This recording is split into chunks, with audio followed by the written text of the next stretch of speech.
اس سے پہلے کہ جہالت کی ہیوی بائک دوڑاتے ہوئے ریاست مدینہ ایاک نعبد و ایاک نستعین کی طرح امر بالمعروف کا بھی مذاق بنا کر اللہ کے عذاب کو دعوت دیں، میں کچھ چیزیں آپ کے سامنے رکھنا چاہتا ہوں اپنا فرض سمجھ کر، کیونکہ روز قیامت بغض و تعصب کی اس جنگ میں حق پر اٹھنا چاہتا ہوں۔ امر بالمعروف قرآن کی آیات میں سے ہے اور یہ اللہ کا بڑا واضح اور سخت پیغام ہے، جس کا مطلب یہ ہے کہ جب حق اور باطل، جھوٹ اور سچ، نیکی اور بدی میں تمہیں چننا پڑے تو حق کو چننا۔ میں نے یہاں تک پڑھا ہے کہ اگر تم حق کو نہ چنو تو یہ توقع مت رکھنا کہ تمہاری دعائیں قبول ہوں گی۔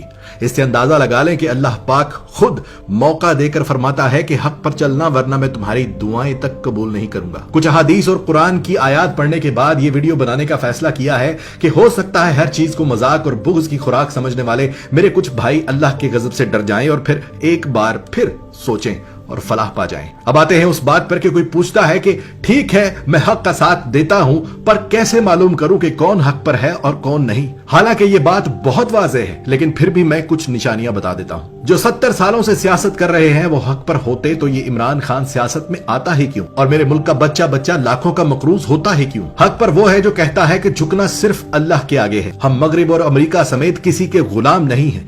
حق پر وہ ہے جو ساری قوم کو ساتھ لے کر چلتا ہے، جو ہمیشہ اپنی قوم کو متحد کرتا ہے، نہ سندھی کارڈ کھیلتا ہے، نہ بلوچ کارڈ کھیلتا ہے، نہ پنجابی کارڈ کھیلتا ہے، نہ کشمیر کارڈ کھیلتا ہے، ساری قوم کو میرے پاکستانیوں کہہ کر مخاطب کرتا ہے۔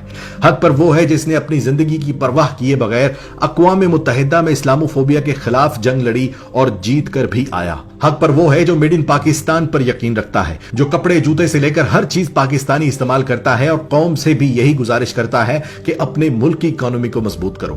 حق پر وہ ہے جو کہتا ہے کہ عوام کے پیسے سے لوٹوں کو خرید کر اپنی حکومت بچانے سے بہتر ہے کہ میری حکومت چلی جائے، کیونکہ میں نے اللہ کو بھی جواب دینا ہے۔ حق پر وہ ہے جس نے پاکستان بننے سے لے کر آج تک کا قانون بدل کر رکھ دیا کہ امیر اور غریب میں فرق ہے۔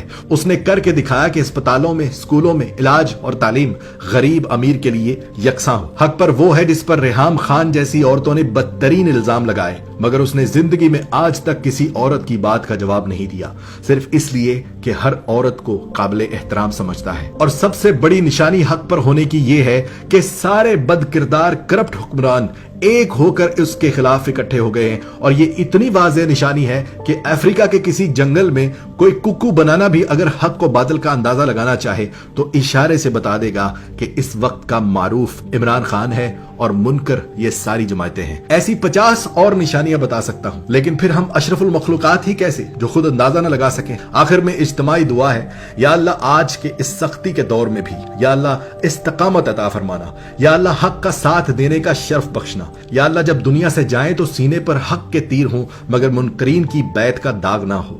یا اللہ میرے ملک کی حفاظت فرما، یا اللہ جس نے میرے ملک کو نوچا، جس نے وطن عزیز کو کمزور کیا اسے نشان عبرت بنا دے۔ یا اللہ میری آنے والی نسلوں کو بھی پاکستان کا ایک سچا سپاہی بنانا۔ آمین۔ پاکستان زندہ باد۔